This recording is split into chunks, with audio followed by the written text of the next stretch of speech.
नमस्कार दोस्तों, बच्चों। तो आज मैं आपके लिए लेके आई हूँ गणेश जी और मूषक जी की कहानी।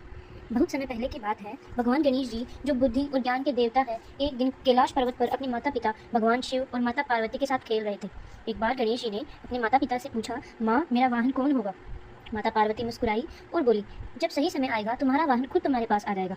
उधर जंगल में एक बहुत ही शरारती और ताकतवर चूहा था। वह खेतों को नुकसान पहुंचाता, घरों का सामान कुतर देता और सभी जानवरों को तंग करता। उसका नाम था मूषक। एक दिन वह शरारत करते करते एक ऋषि के आश्रम में घुस गया और वहां का सारा अनाज बर्बाद कर दिया। ऋषि को बहुत गुस्सा आया। उन्होंने उसे श्राप दे दिया, अब से तू भगवान गणेश का वाहन बनेगा और सेवा करेगा। मूषक डर गया, लेकिन जैसे ही उसने गणेश जी को देखा उसका मन बदल गया। गणेश जी के शांत और कोमल स्वभाव से उसे बहुत आकर्षित किया। वह उनके पास गया और बोला, भगवान मुझे क्षमा करे, क्या मैं आपका वाहन बन सकता हूँ? गणेश जी मुस्कुराए और बोले, जरूर, लेकिन पहले तुम्हें विनम्र बनना होगा और दूसरों की मदद करनी होगी। मूषक ने वादा किया और तभी से वह गणेश जी का प्यारा वाहन बन गया। अब वह अपनी ताकत और चतुराई से गणेश जी की हर जगह मदद करता है। कहानी से सीख ये मिलती है हमें दोस्तों, घमंड नहीं करना चाहिए। सच्चे मन से माफी मांगने पर भगवान भी क्षमा कर देते हैं। जो पहले गलत थे वो भी बदल सकते हैं।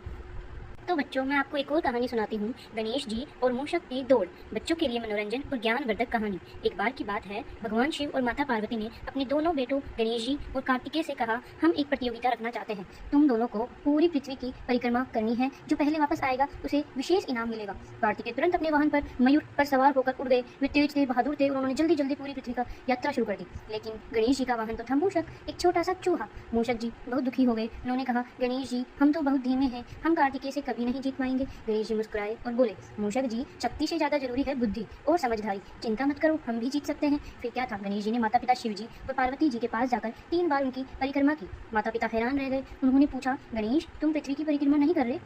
गणेश जी ने हाथ जोड़कर कहा, माता पिता ही तो मेरे लिए पूरी दुनिया है। आपकी परिक्रमा करना ही पृथ्वी की परिक्रमा के समान है। यह सुनकर भगवान शिव और माता पार्वती बहुत प्रसन्न हुए और उन्होंने गणेश जी को जीत का पुरस्कार दे दिया। मूषक जी खुशी से उछल पड़े। उन्होंने सोचा, वाह, गणेश जी की बुद्धि सच में सबसे महान है। कहानी से सीख ये मिलती है दोस्तों, हर काम में सिर्फ ताकत नहीं, बुद्धि और समझदारी भी जरूरी होती है। माता पिता का सम्मान ही सच्ची पूजा है। आत्मविश्वास और धैर्य से ही सफलता मिलती है। तो बच्चों, ऐसे ही अपने माता पिता का ध्यान रखिए और उनकी बात सुना करिए। हर हर महादेव।